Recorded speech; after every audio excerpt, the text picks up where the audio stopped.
Chers amis, bonjour. Nous sommes le 28 février 2024. Vous êtes sur Paix et Guerre. Je suis heureuse de vous retrouver. Même si on ne peut pas dire que depuis la semaine dernière, la situation est perdue en gravité. Tout au contraire, ça monte. Et je veux commencer par parler de ce qui se passe en ce moment même. La situation devient quand même assez grave.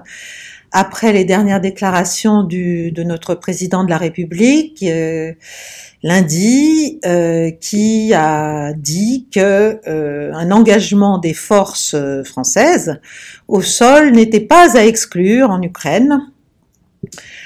Ça a évidemment déclenché un florilège de réactions politiques extrêmement inquiètes. En France et ailleurs aussi, je vais vous en parler. Et devant ces réactions, et devant aussi, surtout, à mon avis, la saisine la semaine dernière par un sénateur courageux, le sénateur Alain Houpert, la saisine du Conseil d'État sur la base de l'article 53 de notre Constitution, demandant donc qu'il y ait que le Conseil d'État se prononce, qu'il y ait un débat, en fait, c'était l'idée initiale. Eh bien, dans ce contexte de réaction et de saisine, l'Élysée a publié un communiqué mardi demandant, oui, que soit organisé un débat à l'Assemblée nationale, éventuellement suivi d'un vote, et tout est dans cette possibilité d'une éventualité, n'est-ce pas, sur la base, non pas de l'article 53, mais de l'article 50, de notre Constitution. Et ça n'a l'air de rien, mais c'est tout de même assez important comme différence, parce que cet article 50, en fait, dit qu'il peut y avoir un débat, mais que le vote n'est pas forcément obligatoire. C'est s'il est jugé bon de faire un vote, ce qui veut dire que si nos députés et nos sénateurs ne se montraient pas courageux et nombreux à mettre en cause l'accord de sécurité, ce serait donc l'objet du vote, l'examen de cet accord de sécurité franco-ukrainien qui a été conclu il y a maintenant un peu plus de 8 jours, il peut ne pas y avoir de vote. Et s'il y en a un, ça n'est pas véritablement contraignant, alors que le sénateur Houpert, lui, l'avait fait sur la base de l'article 53, puisque cet accord engage la dépense publique, la dépense de l'État, et donc le consentement, une ratification nécessaire par le Parlement ou par une loi de cet accord, puisque ça engage les populations, en fait, dans leur prospérité et naturellement dans leur sécurité. Je ne sais pas ce qu'il va en être, il faut attendre que ce débat se tienne au Parlement et de voir l'issue d'un éventuel vote, mais on peut penser que c'est une petite astuce du pouvoir qui vise à ne pas être obligé de faire une loi finalement. Donc c'est peut-être partiellement, encore une fois, une astuce de communication. On va voir. De mon point de vue, quand même, cet accord met en péril le droit à la sécurité des Français, qui est quand même un droit fondamental, et ce n'est pas non plus une paille en termes budgétaires, puisque c'est un accord qui porte sur 10 ans, et ne serait-ce que pour cette année, il s'agit d'engager déjà plus de 3 milliards, un peu plus de 3 milliards dans l'aide à l'Ukraine, aide de toute nature, mais évidemment militaire. Je ne vous parle même pas du fait que nous accueillons tout de même les Jeux Olympiques à Paris dans quelques mois, et qu'il y a une tradition quand même ancrée maintenant depuis au moins, je crois, plus de 20 ans déjà. Il y a un comité à cet effet, il y a une tradition de la trêve olympique. Donc il ne s'agirait pas que notre pays soit en guerre au moment des Jeux Olympiques. Voilà, donc ça c'est l'état de la situation aujourd'hui. Il y a aussi quelque chose qu'il faut prendre en compte et j'espère bien qu'à l'Élysée et ailleurs, on écoute ce qui s'est dit au Kremlin et ce qu'a dit le porte-parole du Kremlin, Dmitri Peskov. Il a rappelé que s'il y avait des troupes au sol de pays de l'OTAN en tant que telles, eh bien, la discussion allait changer de base et en fait, on s'acheminait vers l'inévitabilité d'un conflit entre la Russie et l'OTAN. Voilà. Je ne pense pas que ce soit une déclaration de pure forme, de pur bluff. Je pense qu'il est quand même urgent que nos dirigeants prennent la mesure de ce qui est en train de se passer. On est dans une fuite en avant, je trouve, extrêmement dangereuse. Et alors, ce qui est intéressant aussi, c'est de voir les réactions de nos alliés européens, enfin d'un certain nombre d'entre eux, réactions publiques, face aux déclarations du président français. Les Allemands se sont empressés de dire qu'il n'y aurait aucun soldat allemand sur le sol ukrainien. Les Hongrois ont dit évidemment que c'était hors de question, les Slovaques aussi, mais même parmi des pays plus enclins à jouer l'escalade, même très enclins à jouer l'escalade, je pense aux Polonais, je pense aussi aux Suédois, je pense aux... Qu'est-ce qu'il y a eu encore qui a réagi aux Tchèques? Ils ont dit que pour l'instant, il n'était absolument pas question, mais ils ont dit pour l'instant, ce n'était pas d'actualité de mettre des troupes sur le sol. Donc eux ont bien écouté la réponse, je pense, de Dmitri Peskov, la réaction de Dmitri Peskov aux déclarations du président français, et on voit bien qu'il y a, et on peut s'en féliciter pour le coup, un certain nombre de pays qui ont encore du sang-froid et qui se rendent compte de la marche à la guerre qu'on est en train de favoriser d'une façon, à mon avis, très très légère et très inconsciente en fait. Des perceptions russes, de la manière dont ils conçoivent ce que l'OTAN est en train de faire et des façons dont ils peuvent être amenés à réagir si, comme ils le disent et comme ils l'ont dit déjà à plusieurs reprises, ils considéraient que l'État et la nation russe faisaient face à une menace existentielle. Donc, voilà, nous sommes mis en avant dans cette affaire.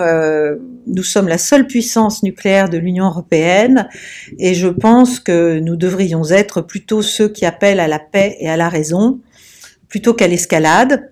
Alors, les raisons invoquées par le président de la République, c'est que la Russie ne doit pas gagner.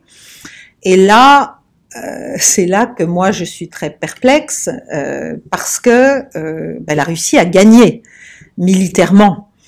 Tout le monde le sait, tout le monde le dit, les Américains les premiers, les Anglais le disent, il y a tout un tas de déclarations, même dans les médias, les grands médias américains et britanniques notamment, mais aussi il y a d'autres déclarations du côté allemand, etc.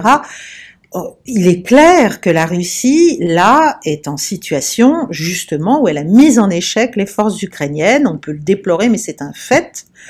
Et donc, ce serait le moment, précisément, d'en tenir compte, de revenir sur terre et de chercher, eh bien, les voies d'une négociation, les voies d'un apaisement, au lieu de repartir dans l'escalade. Donc, la sécurité européenne est vraiment, je pense, en péril.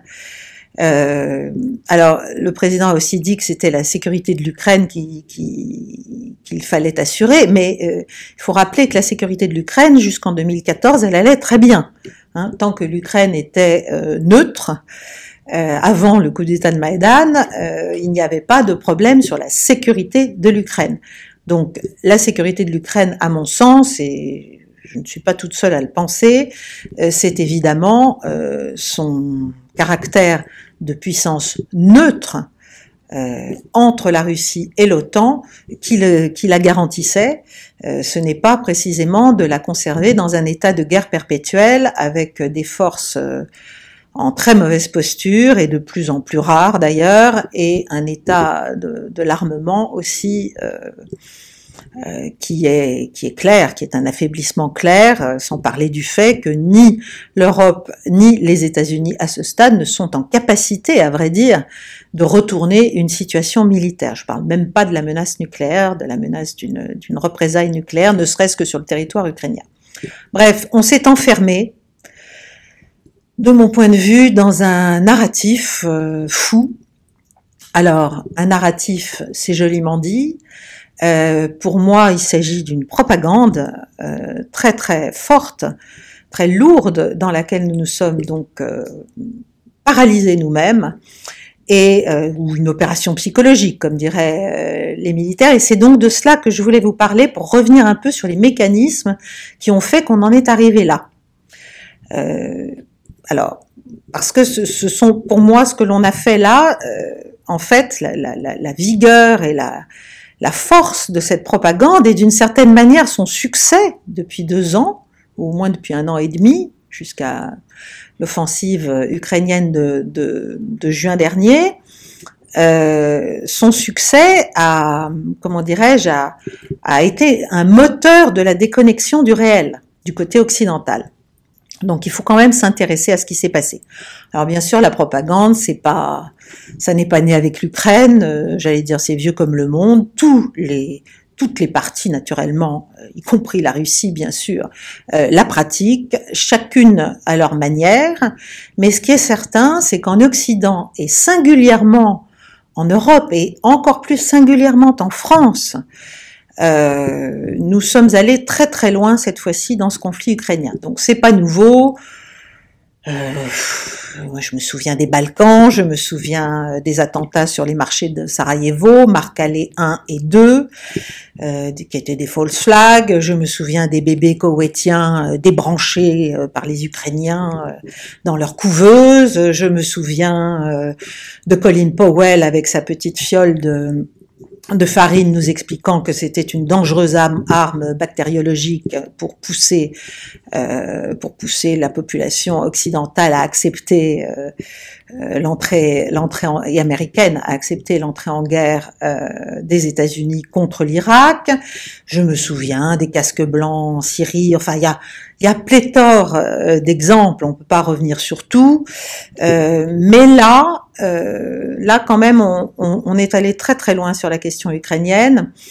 On peut dire que la propagande, c'est, s'il fallait tenter une définition simple, c'est tout ce qui est mis en œuvre pour répandre une opinion, influencer et embrigader à la fois dans la pensée et dans les actes, ou le consentement à des actes, une population. Donc l'objectif, on voit bien que c'est, l'objectif général, c'est vendre la guerre. Vendre la guerre, vendre sa légitimité à des populations, en l'espèce occidentale. Donc, le problème, c'est qu'à un moment donné, et je vais vous montrer comment ça s'est passé dans le cas ukrainien, l'échec ou la victoire de l'opération de propagande dépend de son adéquation avec le réel. Et si vous voulez, à un moment donné, il y a un écart qui se fait entre le discours, la propagande et le réel. Alors en Ukraine, donc, il y a eu un déchaînement de propagande, et on peut dire que les peuples européens sont quand même largement victimes d'une gigantesque opération psychologique, de guerre psychologique, de propagande, déclenchée pour les faire adhérer à cette guerre contre la Russie. Ça a nourri, et c'est là un des premiers effets délétères, ça a nourri une incompréhension, y compris jusque dans les états-majors, jusque dans les gouvernements, jusque dans les chancelleries, une incompréhension grave des actions et des réactions de la partie adverse, en l'espèce la Russie, et donc ça a abouti à une auto-intoxication et à une impuissance de fait, justement qui vient de cette déconnexion progressive entre ce qu'on dit, ce qu'on affirme comme étant le réel, et la réalité d'une situation qui progressivement nous échappe. Et on n'arrive plus à abandonner cette grille de lecture très idéologique, très moralisatrice du conflit, et on perd pied. on perd pied et on s'enferme dans des postures dont il devient difficile de sortir. Et nous en sommes là aujourd'hui. Alors, quelles sont les méthodes qui ont été employées dans le cas ukrainien de cette psyops classique, je dirais?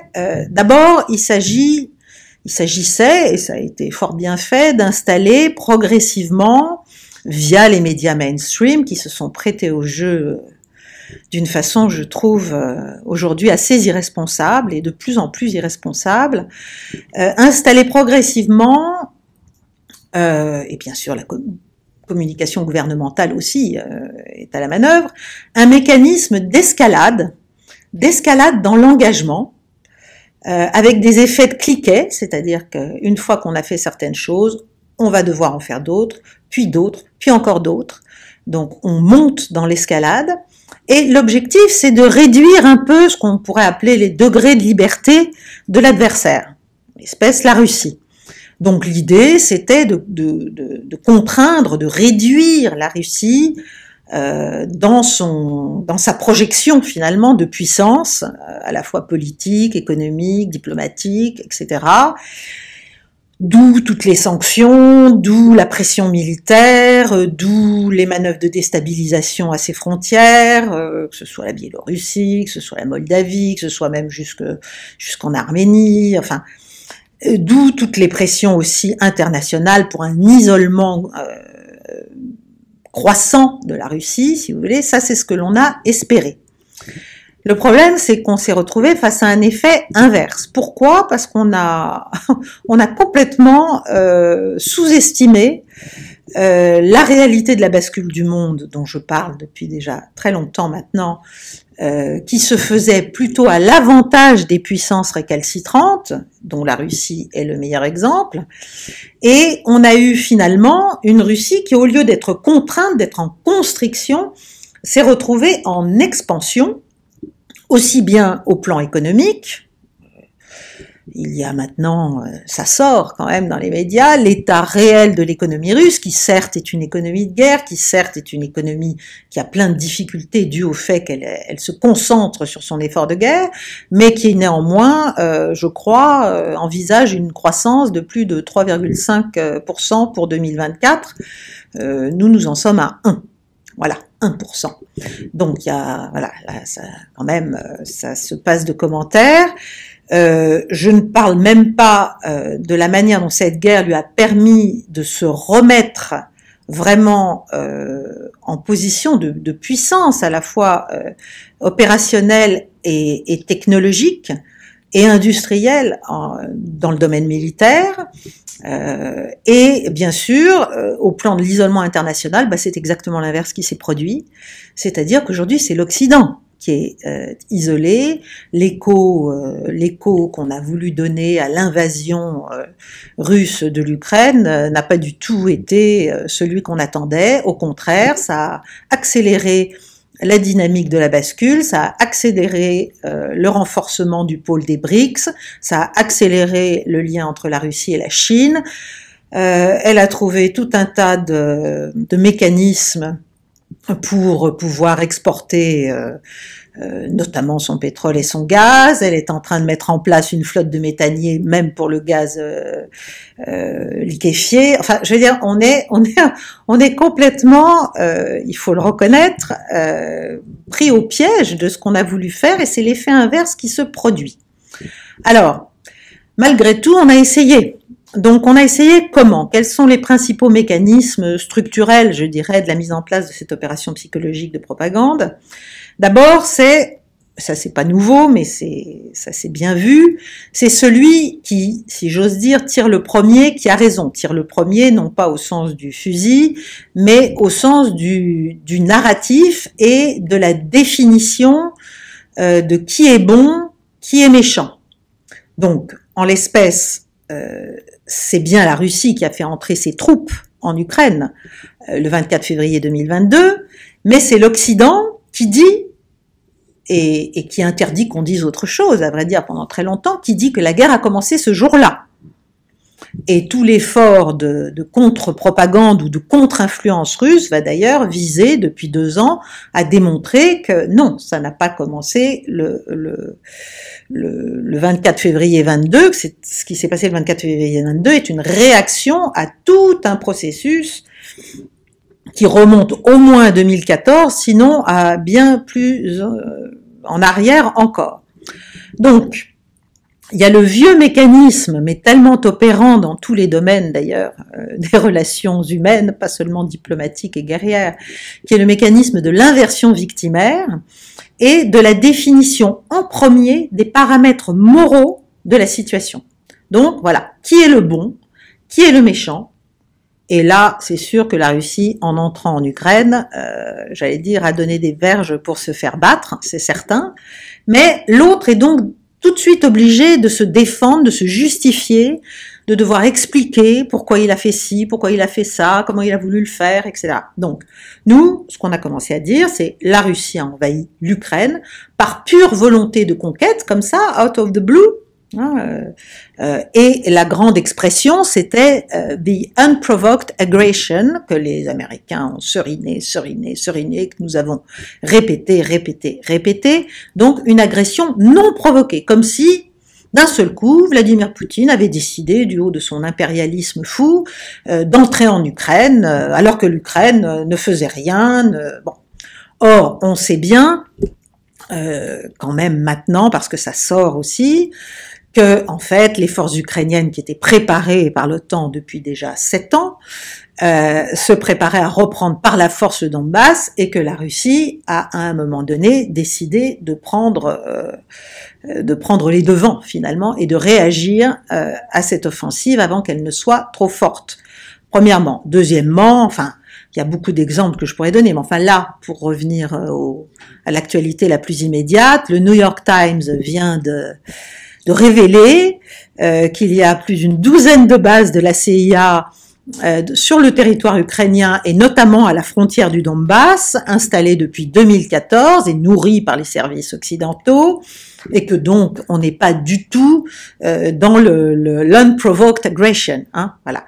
Donc je ne vais pas vous refaire, je l'ai déjà fait dans une précédente émission et nous y reviendrons, mais je ne vais pas vous refaire tous les antécédents de cette qui ont finalement conduit à cette opération militaire spéciale, mais vous comprenez bien que ça n'a pas commencé en février. Ensuite, l'autre mécanisme, donc, c'est cette diabolisation, après l'inversion victimaire, c'est l'instauration d'une figure héroïque. Bon, bah, ça a été le président Zelensky, hein, un héros, le nouveau Churchill, en toute simplicité. Et puis, bien sûr, Vladimir Poutine, qu'on appelle le nouvel Hitler. Il est dans le noir, l'autre est dans le blanc. Quant à Donald Trump qui explique qu'il voudrait faire que cette guerre est folle et inutile et qu'il est urgent de faire la paix avec la Russie, lui, il est aux États-Unis mais aussi en Europe considéré comme un pestiféré, comme un corrompu, etc. Alors que jamais on ne parle en Europe, dans les mainstream media, dans nos médias, de toutes les attaques et tous les dossiers qu'il y a, et notamment des dossiers de corruption extrêmement lourdes qui touchent la famille Biden et tout son entourage. Bon, pas plus qu'on ne parle d'ailleurs du fait qu'une grande partie des fonds alloués par l'administration américaine à l'Ukraine sont en fait une façon détournée très largement, un, de nourrir le complexe militaro-industriel américain, et deux, de nourrir le Parti démocrate, et aussi d'ailleurs certains républicains, dans la perspective des élections. Donc là, tout ça, on n'en parle pas, nous sommes l'empire du bien, n'est-ce pas? Enfin, nous sommes les vassaux de l'empire du bien. Et nous sommes donc dans une lutte, évidemment, pour la lumière contre les ténèbres, n'est-ce pas? Bon. Si c'était pas si tragique, on pourrait se dire qu'on a rien inventé depuis les contes de Grimm et de Perrault, mais enfin voilà où nous en sommes. Ensuite, qu'est-ce qu'on a fait? On a fait évidemment tout un tas d'opérations de désinformation ponctuelles sur des événements. Alors il y a ce qu'on appelle les false flags, c'est-à-dire les attaques sous faux drapeau,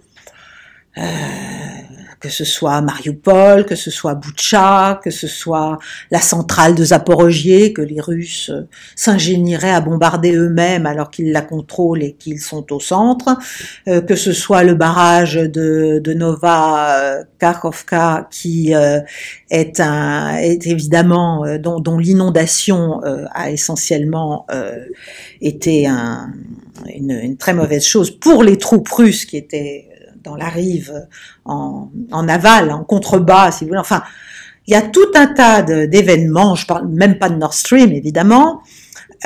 Donc, il y a tout un tas de petites séquences, si vous voulez, au cours de l'opération de propagande ou de l'opération psychologique qui vise à montrer que vraiment la Russie attaque les populations civiles, l'Ukraine ne le fait pas. Bon, alors on a de temps en temps des informations, mais elles ne sont pas données. Par exemple, l'ONU qui a évalué à 10 000, mais il y a déjà quelques temps, donc je ne sais pas à combien on en est aujourd'hui, le nombre de morts civiles depuis le début de l'opération militaire spéciale, sachant que nous en sommes déjà à plus de 30 000 au Moyen-Orient, et sachant que du côté ukrainien, en revanche, on cible sciemment et constamment les populations civiles du Donbass à partir des endroits d'où on le peut encore. Donc, tout est fait, si vous voulez. Je ne parle même pas de Navalny. Voilà, Navalny dont il y a 2 jours, le chef des services secrets ukrainien lui-même a reconnu, alors est-ce que c'est vraiment le cas? Je n'en sais rien, mais en tout cas a dit qu'il était en fait mort d'un caillot dans le sang qui était probablement consécutif à des injections trop nombreuses de vaccins. Et puis surtout, on a aussi appris qu'en fait, Vladimir Poutine envisageait de le libérer, ce qui effectivement n'aurait pas été forcément du goût des Américains qui trouvaient qu'il était très bien là où il était. En prison, et que ça continuait à nourrir le narratif du grand opposant, etc., maltraité, et c'est vrai qu'il n'était pas très bien traité non plus, par le dictateur Poutine. Bref, donc on a tous ces false flags qui émaillent, qui séquencent l'opération, voilà, de diffusion d'un certain nombre, d'une vision du conflit, si vous voulez, et donc qui justifie l'escalade dans la livraison d'armement, l'escalade dans les déclarations, l'escalade dans cette idée qu'il faut que la Russie ne gagne pas alors qu'elle a déjà manifestement gagné. Ensuite, aider l'Ukraine, c'est aider l'Europe. Ah, alors ça, c'est une autre question. Je ne parle même pas du coût économique d'une Ukraine entrant dans l'Union européenne. Voilà, ça se passe de commentaires, je pense que c'est clair pour tout le monde. Mais l'Ukraine, encore une fois, était un pays en sécurité jusqu'au coup d'État de Maïdan. Il l'était avant que l'OTAN se mette à former les forces armées ukrainiennes pour les préparer au choc avec la Russie. Donc là aussi, aider l'Ukraine, c'est aider l'Europe, je ne suis pas certaine, surtout si on venait à mettre des troupes européennes face à la Russie. Voilà, je pense que c'est totalement illogique. C'est totalement illogique. Donc on escamote l'histoire, on oublie tout ce qui a pu conduire à cette opération militaire spéciale, on escamote bien sûr les commanditaires, on prend la main sur les médias et sur tout ce qui va être dit du conflit. On trie l'info, quoi, en quelque sorte. Et d'ailleurs, c'est très remarquable. Vous avez pu tous constater, j'imagine, que l'on entend très très peu les déclarations ou les prises de position ou même les réactions russes à nos actions. On entend très très peu les Russes parler parce qu'on ne veut pas s'y intéresser. À partir du moment où on s'intéresse à ce que peuvent dire un Sergueï Lavrov ou un Vladimir Poutine, évidemment, on va avoir 2 sons de cloche. Il ne faut qu'un son de cloche. Voilà. Qu'un son de cloche qui serve notre présentation des faits. Donc, voilà, on continue. La Russie est une puissance impérialiste qui envahit qui veut envahir toute l'Ukraine, alors qu'on sait quand même que ça n'était pas du tout le sujet initial, qu'il y a même eu des négociations, que nous les avons fait avorter début mars 2022. Elle menace les pays de l'OTAN. Bon, ça, les responsables russes passent leur vie à expliquer que ça n'est vraiment pas leur sujet, que ça n'est pas leur intérêt, qu'il faudrait être fou pour vouloir menacer l'OTAN quand on est la Russie, ne serait-ce que sur un plan démographique. Et donc, voilà, c'est cette idée qu'il faut arrêter cette guerre que l'on a finalement mise en place et que ça ne peut s'arrêter qu'au prix d'un échec de la Russie. Alors, qu'est-ce que c'est le déclassement stratégique de la Russie, la défaite stratégique de la Russie. J'ai du mal à voir comment cela peut arriver aujourd'hui. Et j'ai du mal à voir qui d'autre que les Européens pourrait bien se trouver en échec et en déclassement stratégique durable si on continue dans cette eau-là. Ensuite, bien sûr, on nie la réalité sur le terrain militaire. Alors ça s'est fait bien sûr au plan des pertes. Bon, d'abord on a expliqué que l'armée russe était en morceaux, elle était en short, elle devait aller chez Decathlon pour s'acheter 2-3 trucs. Elle est en guenille, elle est nulle, elle est lente, elle est inefficace. Mais comment se fait-il qu'il n'ait pas encore vous voyez, on dit tout et son contraire, c'est-à-dire elle tape les populations civiles, mais en même temps, comment se fait-il qu'elle n'arrive à rien? Donc on méprise, on nie et on ne veut pas voir la réalité de l'approche tactique de la Russie. Ensuite, les pertes, bien sûr, n'en parlons pas. Là, on a dit tout et n'importe quoi. La réalité aujourd'hui, c'est qu'il y a plusieurs centaines de milliers de morts ukrainiens. Je suis pas capable de vous le donner le chiffre exact, mais on n'est pas loin d'un demi-million probablement. Je ne parle pas ici des blessés. Et du côté russe, on n'est pas du tout dans ces proportions-là, précisément parce que la Russie a une approche tactique et opérationnelle complètement différente. Ensuite, bien sûr, Vladimir Poutine, il est irrationnel, il est malade, il est impopulaire, il est isolé. Enfin bref, on vit dans un monde alternatif. Voilà. Et le résultat des courses de tout cela, eh bien, c'est qu'on sous-estime l'adversaire. Parce qu'effectivement, à force de se bercer de notre propre narratif, c'est de l'ordre de, c'est la méthode Coué, quoi. On perd pied avec le réel, comme je l'ai dit au début. On n'a pas vu la transformation et la montée en puissance de l'armée russe depuis 2 ans, parce qu'en fait, on peut pas l'admettre, c'est insupportable. On n'a pas vu la résistance économique, industrielle et financière de la Russie. On n'a pas vu le soutien populaire massif, quoi qu'on en pense, des Russes à l'opération militaire spéciale, ni la cohésion de la Russie elle-même.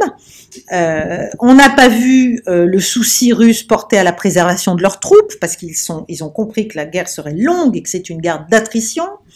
On n'a pas vu non plus, je l'ai dit déjà, mais leur souci pour limiter les dommages civils en Ukraine. Et voilà, donc on est en plein déni, en plein aveuglement, on a quitté le sol.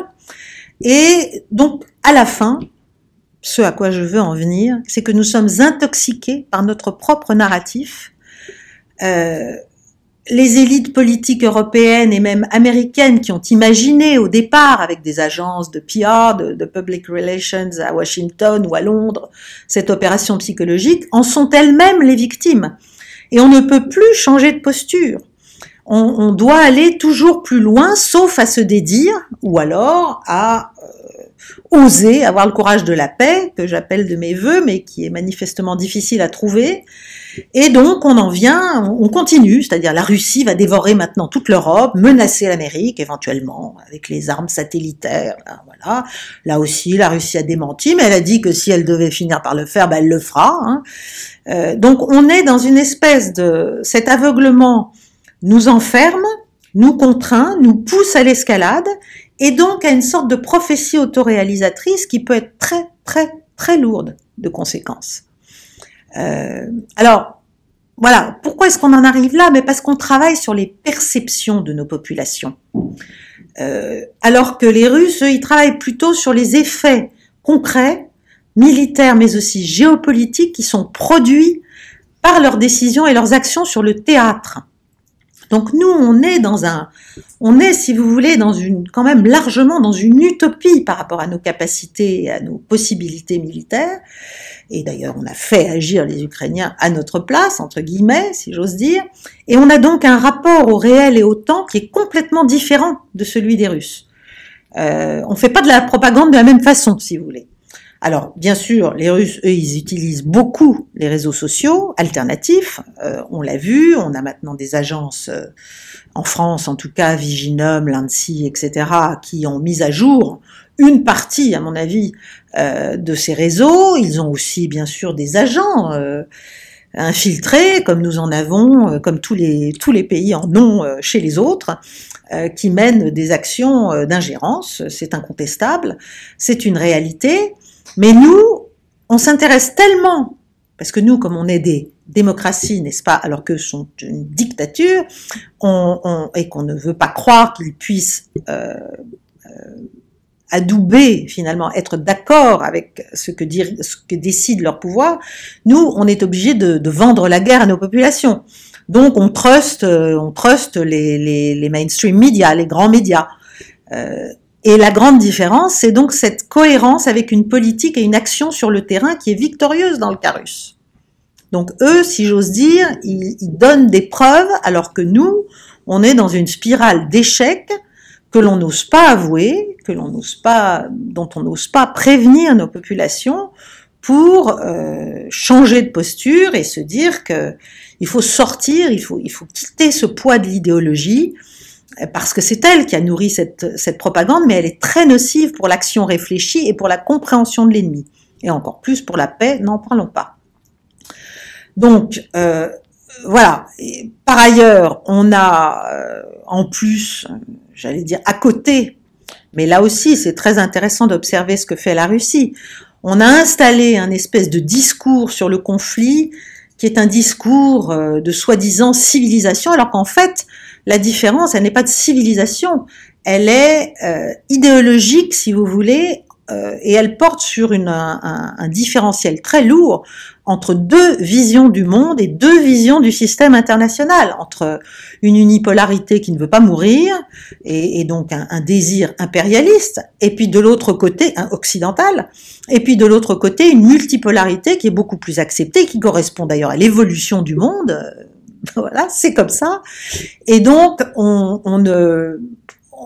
part dans d'autres délires qui ne sont pas du tout propres à nous aider, notamment à recueillir des soutiens, et notamment dans le monde musulman.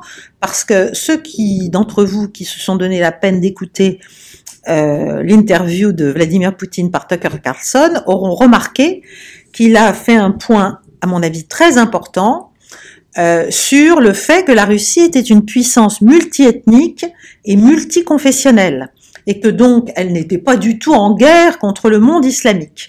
Or nous, à la fois à l'occasion de cette guerre, mais d'une manière plus générale, nous continuons, et en tout cas dans l'espace politique français, nous continuons à nourrir cette espèce d'idée d'un conflit de civilisation entre l'islam et la chrétienté qui est non seulement anachronique, obsolète, mais qui est complètement contre-productif en termes, 1, d'influence et 2, de contrôle même sur notre propre sol. Voilà, ça c'est un petit point, je dirais, annexe, mais qui n'est pas tout à fait indifférent à la situation. Donc Poutine, lui, il n'antagonise pas du tout le monde islamique, et donc il l'agrège et il a de forts soutiens dans le monde islamique, pas seulement au Moyen-Orient, en Afrique aussi. Bref, voilà, on pourrait parler de tout cela extrêmement longtemps, on en reparlera d'ailleurs forcément. Je dirais que nous sommes vraiment à un tournant de notre fuite en avant, parce qu'on ne peut plus jouer éternellement à se faire peur, ni à bluffer. Moscou est très sérieux. J'espère que nos dirigeants en ont bien conscience. Elle sait, d'ailleurs, le porte-parole du Kremlin l'a rappelé, que la France veut sa défaite stratégique. Et donc, il serait grand temps de quitter cette rhétorique guerrière qui est folle, dont nous n'avons de toute façon pas les moyens. Moscou mène une guerre, une vraie, et ils ont fini de jouer le jeu occidental, de se justifier. Ils se fichent quand même assez clairement de ce que nous pouvons penser, dire et même décider. Ils poursuivent leurs objectifs en Ukraine, et leurs objectifs militaires peuvent changer, parce qu'ils sont en ce moment dans une posture beaucoup plus offensive à l'intérieur de l'Ukraine. Et donc, plus on attend pour faire la paix, plus ce sera difficile et douloureux de la faire, en premier lieu pour l'Ukraine, mais pour nous aussi. Et ils misent, eux, dans leur contre-propagande, sur l'approfondissement du divorce entre les élites et les peuples européens. Parce que ça, nous avons quand même un vrai problème. Nous avons un problème entre nos élites et nos peuples. Donc, il est urgent de retrouver cette cohérence et donc de commencer à dire la vérité à nos peuples, et en l'espèce aux Français, pour justement resserrer la population sur du bon sens, sur de l'apaisement et sur le souci que l'on doit avoir pour sa prospérité et sa sécurité. Sinon, eh bien, nous allons le payer de plus en plus cher. J'espère qu'il n'est pas trop tard, j'espère que ce vote au Parlement aura lieu et limitera de fait les engagements pris par l'Élysée. Ce serait d'une certaine manière, s'il faut rester un tout petit peu constructif, ce serait peut-être une façon de sauver la face pour la France, parce que c'est un conflit sans issue, c'est un conflit sans objet, c'est un conflit complètement délirant, dont nous n'avons pas le début du commencement des moyens pour le mener, quelle que soit la valeur de nos armées, et elle est grande, mais après il y a une question de format, voilà, et nous n'avons donc aucune chance de l'emporter dans un conflit frontal face à la Russie, donc on voit pas très bien ce qu'on cherche. Vouloir la victoire de l'Ukraine, c'est vouloir son retour à la neutralité stratégique, au plus tôt, et c'est vouloir tout faire pour. Et tout faire pour, ça veut dire quoi? Appeler un cessez-le-feu, cesser les livraisons d'armement, appeler à des négociations internationales, sans doute mettre en place une amnistie généralisée de chaque côté. Enfin, il y a un certain nombre de points, sans parler bien sûr des questions territoriales à régler. Et je crois que la France s'honorerait d'une telle posture, qui est celle d'une puissance nucléaire, d'une puissance consciente de la réalité des dangers, et elle aurait l'occasion de prendre un rôle considérable dans le retour de l'Europe à la sécurité. Donc si on prétend un rôle éminent dans l'Union européenne, c'est vers la raison et le retour à la paix qu'il faut agir. Il faut avoir le courage d'emmener nos partenaires européens vers cela, et non pas vers l'hubris, la destruction. Voilà, c'est pour ça que je suis assez heureuse, entre guillemets, des premières déclarations, et notamment de celles des Allemands, sur le fait que, de leur point de vue, il n'est pas question de mettre des soldats allemands sur le sol ukrainien. Voilà, je vous remercie de votre attention, j'espère que je n'ai pas été trop longue. Je vous demande, si vous le souhaitez, de liker, de partager et de vous inscrire, si ce n'est pas encore fait, à Guerre et Paix. Et je vous retrouverai la semaine prochaine pour un nouveau point de situation et peut-être thématique si j'en ai le temps. Voilà, je ne vous dis pas encore sur quoi parce que je n'en suis pas certaine moi-même. Je vous remercie, je vous souhaite une belle soirée. Au revoir.